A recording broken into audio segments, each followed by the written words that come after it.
안녕하세요. 저는 올해 45살이 된 여자이고 몇 년 전 이혼을 했어요. 남들이 이혼하는데 많은 이유가 있겠지만 저는 조금은 다른 이유로 이혼을 했습니다. 제가 사기 결혼을 당했거든요. 오늘은 그 이야기를 한번 풀어볼까 싶어서 사연을 남깁니다. 저는 40대가 되니까 주위 친구들은 다 결혼을 해서 아이도 낳고 행복하게 사는 게 너무 부럽더라고요. 솔직히 저도 결혼을 하고 싶었지만 시기도 너무 늦었고 아이를 낳기에는 너무 노산이다 보니 선뜻 결정할 수 없었습니다. 그리고 어릴 때부터 일만 죽어라 해서 남자를 만날 여유조차 없었거든요. 제대로 놀아보지도 못하고 이렇게 늙어가니까 조금은 슬펐습니다. 그런데 하늘이 절 도왔는지 이번 생에 연애는 끝일 것 같았던 제게도 한 남자가 생겼어요. 저는 평일에는 출근을 하고 주말에는 집에만 있으면 너무 공허하고 외로워서 카페에 가서 일을 자주 하거든요. 그런데 거기서 아르바이트를 하는 남자가 한 명 있어요.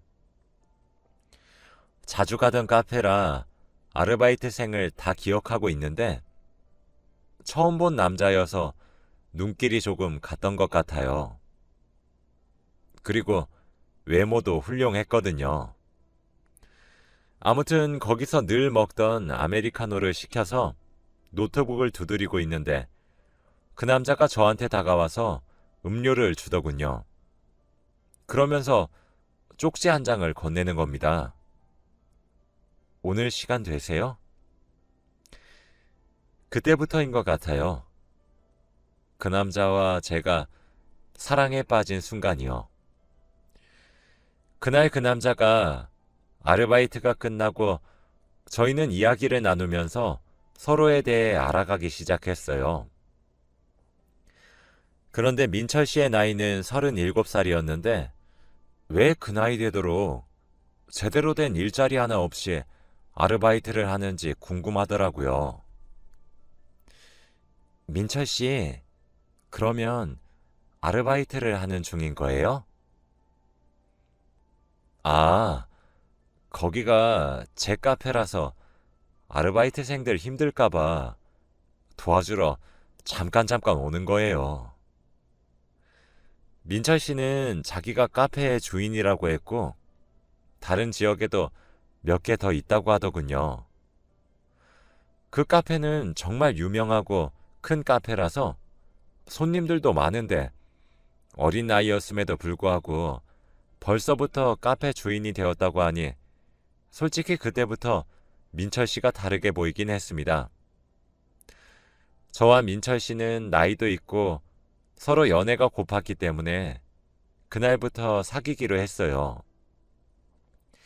민철 씨 카페에서 자주 대화도 나누고 여행도 다니면서 사랑을 키워나갔네요. 그런데 다 괜찮았던 민철 씨에게는 한 가지 문제점이 있었어요. 바로 제 털끝 하나도 건드리지 않는다는 거예요. 사귄 지 몇 개월이 되었는데도 손만 잡았습니다. 솔직히 너무 답답하고 제가 여자로 보이지 않는 건가 싶어서 화도 냈지만 그때마다 민철 씨는 내가 혼전순결이라 라는 말만 반복했어요. 태어나서 이런 남자는 처음 만나보니까 너무 당황스럽고 계속 만나도 되는지 의구심이 들더군요. 그래서 가까운 친구한테 제 사정을 다 털어놓았더니 그 사람 정말 로맨티스트다 라고 하는 겁니다. 너를 얼마나 사랑하면 그렇게 말하겠니? 다 너 좋아해서 하는 말이야. 너랑 결혼하고 싶어서 그런 말 하는 거 아니야?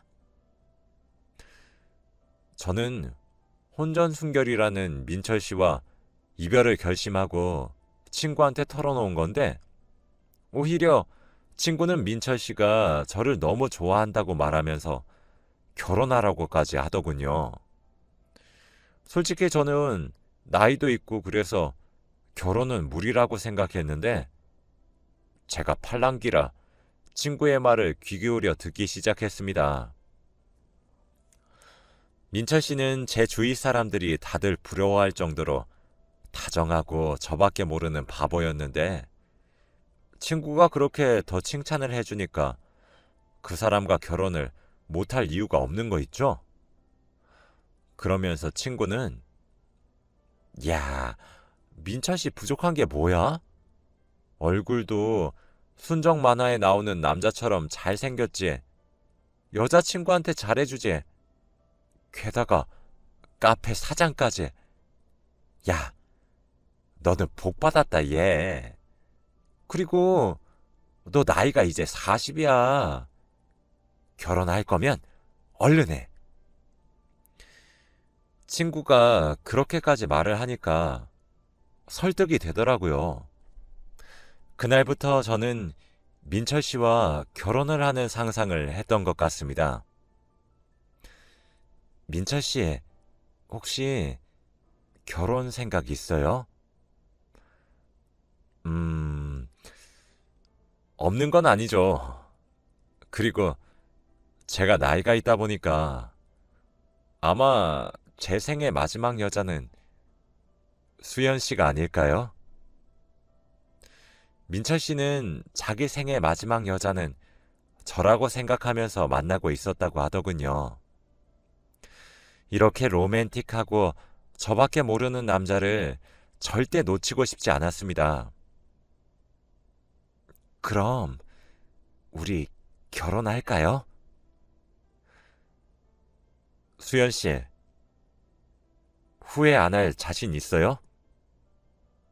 네, 그럼요. 제가 어떤 남자라도 괜찮아요? 그럼요. 그렇게 저희는 그날 결혼을 하기로 약속하고 술을 먹었어요. 아직 부모님께 말씀도 드리지 않았는데 미래에 대한 이야기를 하면서 술을 먹으니 술을 많이 먹게 되었고 금방 취하게 되었답니다. 저와 민철 씨는 둘 다 거하게 취했고 말투도 꼬인 상태였어요. 수연 씨, 근데 제가 한 가지 말을 못한 게 있어요. 네? 뭔데요? 수연 씨는 제가 어떤 남자라도 다 좋아할 거예요? 네, 당연하죠. 그건 왜 물어보는데요? 막 제가 과거에 사고도 치고 나쁜 남자로 살았다면 어떨 것 같아요? 과거는 지나갔으니까 감싸줄 것 같아요. 그런데 그런 말은 왜 해요? 혹시 과거에 무슨 일 있었어요? 그렇다면 지금 말해줘요. 아니에요. 그냥 아직 결혼이 믿기지 않아서 수연 씨가 얼마나 절 사랑하는지 확인하고 싶었어요. 과거에 저는 누구보다 평범하게 살았답니다. 민철 씨는 자기가 여자와 깊은 관계를 가진 게 처음이라 아직도 꿈을 꾸는 것만 같다고 하더군요. 민철 씨는 37살이라는 나이와 다르게 너무 순수하고 순진했고 세상의 시련을 단 한 번도 겪어본 적 없는 것 같은 깨끗한 남자였습니다. 그리고 저희는 양가 부모님께 인사를 드리러 갔어요. 민철 씨 말로는 부모님이 일찍 돌아가셔서 안 계신다고 했고 저희 부모님만 뵈었죠. 그런데 민철 씨는 어른들이 굉장히 좋아할 인상과 성격인데 이상하게 저희 아빠가 결혼을 반대하는 거 있죠? 처음에 인사드리러 갔을 때에는 좋다고 하더니 저녁에 단 둘이서 술을 먹고 나서 아빠가 갑자기 생각이 바뀌었다고 합니다. 수연아, 이 남자밖에 안 되겠니? 그냥 안 된다. 안 돼. 왜 그래 갑자기? 처음엔 이런 사위 어디서 구해왔냐고 좋다고만 하더니 민철 씨 술버릇도 그렇게 나쁘지 않은데? 절대 안 된다. 이 결혼, 너 결혼하면 아버지 확 죽어버릴 거야. 무슨 소리야, 아빠. 왜 그런지 말을 해야지. 안 돼. 절대 안 된다. 너 저 사람이랑 결혼하면 우리 가족이랑은 끝이다. 갑자기 아버지의 태도가 변하니까 솔직히 당황스러웠고 민철 씨와 결혼을 해야 할지 고민이 되더라고요. 민철 씨에게 혹시 우리 아빠랑 술 먹으면서 무슨 일 있었어요? 라고 물어봤어요. 아니요. 기분 좋게 잘 먹었는데 왜요? 아, 갑자기 아빠가 결혼을 엄청 반대하시네.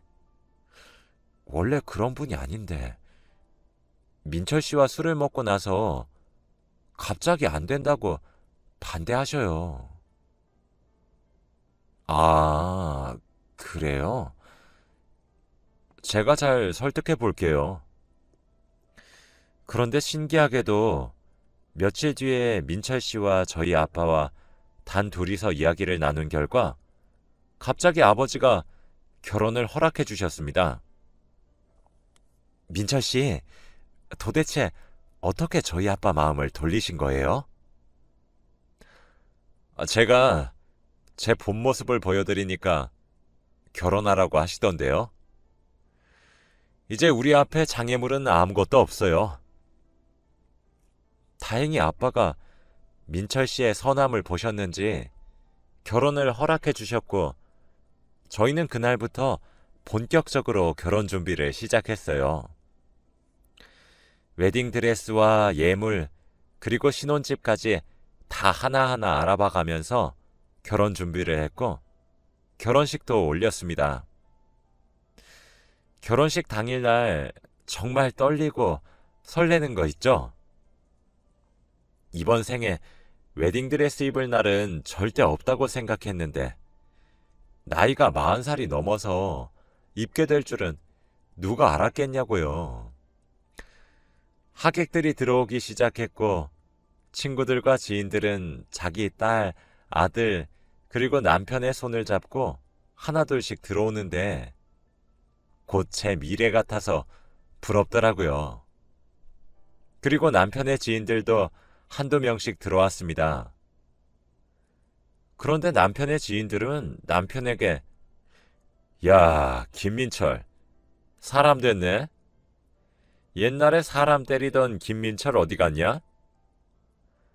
너 절대 결혼 못할 줄 알았는데 네 아내 될 사람 정말 천사다 천사 라고 하는 거 있죠? 옆에서 듣고 있던 저는 남편에게 당황스럽다는 눈빛으로 쳐다봤더니 남편도 제 눈빛을 읽었는지 야, 내가 언제 사람을 때렸다고? 진짜 장난도 정도껏 쳐라. 어? 이라고 하더라고요. 그리고 그 말을 한 지인은 이제야 저를 발견했는지 제 눈치를 한번 쓱 보고는 아, 미안. 내가 장난이 좀 심했지? 하고는 쓱 사라졌습니다. 민철 씨, 아까 그분 말 뭐예요? 사람을 때리다니. 아, 제가 어릴 때부터 장난이 좀 심해요. 믿는 거 아니죠? 제가 어떻게 사람을 때려요? 의심스럽긴 했지만 지금까지의 민철 씨를 보면 폭력과는 거리가 멀었던 사람이었기에 그 말을 믿으려고 했습니다. 그리고 결혼식을 무사히 마치고 저희는 신혼여행을 떠났죠. 다들 신혼여행의 첫날 밤을 기대하시잖아요. 가뜩이나 민철 씨는 혼전순결이라 저는 더욱더 기대를 했습니다. 신혼여행 첫날 밤에 민철 씨는 저에게 오늘 너무 열심히 놀아서 피곤하네요. 내일 일정도 있으니까 그만 잘까요? 라고 했고, 그러면서 잘 자요? 라고 하고는 혼자 눈을 감고 자는 게 아니겠습니까? 저는 이날만을 기다렸는데 손만 잡고 자는 남자가 여기 있었습니다. 너무 당황스러워서 자려고 하는 민철 씨 앞에서 민철 씨, 민철 씨, 왜 자요? 지금이 신혼여행 첫날 밤인데? 민철 씨 혼전순결이라면서요. 이제 결혼했으니까 그거 깨도 되는 거잖아요. 오늘만을 기다렸는데 이러면 안 되죠. 제가 여자로 보이지 않으세요? 아니에요, 수연 씨. 그런 거 절대 아니죠. 저는 단지 수연 씨를 너무 사랑하는 마음에 지켜주고 싶어서, 그리고 오늘 너무 열심히 놀기도 했고 결혼식도 하다 보니까 피곤해서 일찍 자야 할 것 같아요. 미안해요. 다음에 해요, 우리. 이 말을 하고선 혼자 잤습니다. 그때 솔직히 이 남자에게 문제가 있다고 생각했어요. 아이를 갖지 못하는 남자들이 걸리는 병에 걸린 줄 알았죠. 그리고 저희 부부는 신혼집으로 돌아와서 평범한 결혼 생활을 즐겼답니다. 제가 늦은 나이에 결혼을 해서 그런지 회사 사람들이 정말 축하를 해주더라고요. 그리고 회사 선배도 오늘은 회식을 해야 한다고 했고, 그날 결혼 축하하는 술을 엄청나게 많이 먹었습니다. 평소에 술을 잘 못하는데 그렇게 많은 양의 술을 한 번에 먹으니까 다들 취했었죠. 그런데 취한 한 선배가 저한테 우리 수연 씨는 나이가 있어서 임신 못하겠네. 아이가 있는 즐거움이 얼마나 큰데. 안타깝다 정말. 그 선배는 예전부터 저에게 기분 나쁜 말을 하는 사람이었고 저와 늘 라이벌 관계를 유지해왔던 선배예요. 그래서 그 선배가 그렇게 비꼬듯이 말을 하니까 기분이 확 나쁜 거 있죠? 선배, 임신을 못하는 게 아니라 안 하는 거예요. 저는 아직 일이 너무 좋거든요. 제가 육아휴직 낼 동안 선배가 저 치고 올라오면 어떡해요. 그 선배는 저보다 회사에 일찍 들어오고 나이도 많지만 일을 저보다 못해서 직급이 낮거든요. 그래서 그렇게 말을 했더니 기분이 상한 티를 팍팍 내면서 무슨 나이 40살이 넘어서 임신을 하겠다는 거야. 라고 혼잣말을 하면서 사라졌습니다. 솔직히 저도 임신하고 싶고 지금 한시가 급한 것도 알아요. 그런데 남편과 한 번도 사랑을 확인하는 자리를 가져본 적이 없다고 하면 다들 비웃을 게 뻔하니까 아직은 일이 좋다고 둘러댔습니다. 그날 남편에게 솔직히 말을 해야 할 것 같아서 술의 힘을 빌려서 집에 있는 남편에게 화를 내고 말했어요. 민철 씨, 나랑 아이 낳기 싫어요? 솔직히 제 상식선에서는 이해가 되지 않네요. 저희가 결혼한 사이는 맞나요? 민철 씨 그냥 병에 걸렸으면 병에 걸렸다고 솔직히 말해줘요. 이런저런 핑계 대면서 피하지 말고요. 네? 병이요? 저 아무런 병 없는데? 그리고 피하는 게 아니라 수연 씨 지켜주려고 그런 건데. 그렇게 생각했다면 미안해요. 저도 수연 씨 너무 좋고 아이도 갖고 싶은데 아이를 가지면 수연 씨가 좋아하는 일을 못하니까 그게 걱정돼서 미안해요. 저밖에 모르고 순수한 민철 씨의 속마음을 알게 되니까 왠지 모르게 슬퍼지는 거 있죠? 그래서 그날 저희는 사랑을 확인하는 시간을 가졌고 그렇게 몇 주 뒤 제가 임신한 사실을 알게 되었답니다. 다들 늦은 나이에 한 임신을 정말 축복하며 기뻐해 주었고 저도 드디어 아이가 생긴다는 사실에 행복했어요.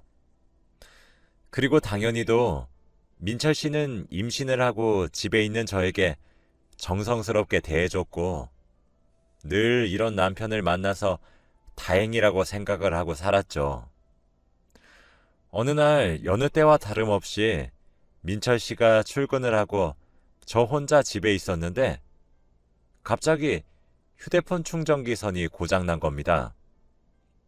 그래서 선들을 모아두는 서랍을 뒤지다가 처음 보는 충전기 선을 발견했어요. 휴대폰이나 다른 전자기기를 충전하는 평범한 선이랑은 모양이 달랐고 이건 어디다가 충전을 하는 건지 모르겠더라고요. 그때는 그냥 민철 씨 거겠지 라고 대수롭지 않게 생각했던 것 같아요. 그리고 그 서랍에 충전기 선이 없길래 이리저리 다른 서랍들도 뒤졌는데 갑자기 한 종이가 손에 잡혔습니다. 꽁꽁 숨겨져 있길래 궁금해서 그 종이를 펼쳐보았더니 정말 충격적인 사실이 있었어요. 바로 민철 씨의 반성문이었습니다. 그런데 평범한 반성문이 아니라 그것에는 존경하는 재판장님께 라는 말로 시작되어 있었습니다. 반성문을 쓰다가 말았는지 끝까지 마무리가 되어 있지는 않았지만 거기에 쓰여진 말을 보면 정말 충격적이었죠. 남편은 저와 만나기 전에 온갖 범죄를 저질러서 교도소에서 3년 동안 있었고 그리고 출소 후에도 범죄를 저질러서 8년 동안 교도소에 있었다고 해요. 총 11년 동안 교도소에서 살았고 무려 전자발찌까지 착용 중인 범죄자 중에서도 악질이라고 하더라고요. 그 남자가 왜 저한테 혼전순결이라고 했고 늘 발목을 덮는 긴 바지를 고집했는지 드디어 조각이 맞추어지기 시작했습니다. 제가 임신한 날은 너무 취해서 기억이 잘 나지 않다 보니 남편의 발목을 볼 틈이 없었는데 왜 그런지 알게 되었죠. 저밖에 모르고 세상 순수했던 민철 씨에게 그런 모습이 있었는지 꿈에도 몰랐어요. 그리고 결혼식 날 남편 지인이 했던 옛날에 사람 때리던 민철 씨는 다 사실이었습니다. 너무 배신감이 들고 그가 무서워서 당장 아빠에게 전화를 했어요. 아빠, 나 어떡해? 민철 씨 교도소에 있다가 온 사람이래. 전자발찌 찼대. 드디어 알게 됐구나. 내가 그래서 결혼하지 말라고 했던 거야. 딸아, 그때 술 먹으면서 발목을 봤는데 전자발찌가 있더라고.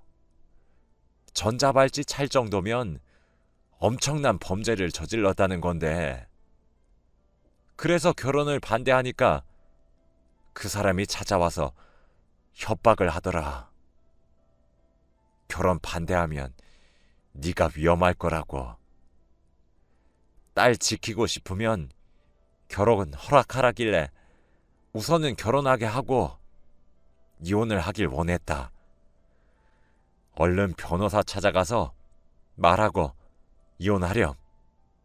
딸아, 민철 씨는 이런 범죄를 저지르고도 모자라서 저희 아빠에게 협박까지 했고, 갑자기 그가 무서워져서 민철 씨가 집에 오기도 전에 변호사를 찾아가서 모든 것을 다 말했죠. 저는 그 사람의 아이까지 임신을 했고, 평생 다정하고 순진하고 사람을 이용하는 것을 전혀 모를 줄 알았던 사람이 범죄자였다니 전혀 믿기지 않았습니다. 그 사람은 제 앞에서 연기를 하고 있던 거였어요. 그날 저는 바로 이혼을 강행했고, 민철 씨는 저에게 무릎을 꿇고 두 손을 싹싹 빌면서 수연 씨, 나 수연 씨밖에 없는 거 알잖아. 그리고 결혼 전에 제가 과거가 더러운 사람이라도 저 사랑해 준다면서 다 거짓말이었어요? 그 말을 민철 씨한테 들으니까 혹시나 저한테 해코지 할까봐 너무 무섭더라고요. 그리고 이혼 소송을 준비하면서 알게 된 사실이 또 하나 있었는데, 카페 사장이라던 민철 씨의 이야기가 다 거짓말이었고 아직도 사기를 치면서 돈을 벌고 있더군요. 그리고 제가 서랍 속에서 발견했던 정체 모를 충전선은 바로 전자발찌 충전기였어요. 아직도 범죄를 저지르고 있는 그 사람의 만행이 밝혀지자 또 교도소로 갔네요. 그리고 아이는 저 혼자 낳고 잘 키우고 있습니다. 솔직히 그런 아빠는 없는 게 더 나을 것 같아서 아이가 나중에 크면 그냥 맞지 않아서 이혼을 했다고 말하려고요. 아이와 저에게 얼씬도 못하게 해놨습니다. 지금 생각해도 정말 놀라운 게, 한없이 다정하고 순수했던 남자가 그런 악행을 저지를 수 있는지, 카페 사장 일을 해서 벌었다는 돈들이 알고 보니 사기를 쳐서 번 돈이었고, 아직도 꿈을 꾸는 것만 같고 잘 믿기지 않아요. 여러분들도 꼭 남자 잘 만나시길 바랍니다. 제 이야기는 여기까지고 들어주셔서 감사합니다.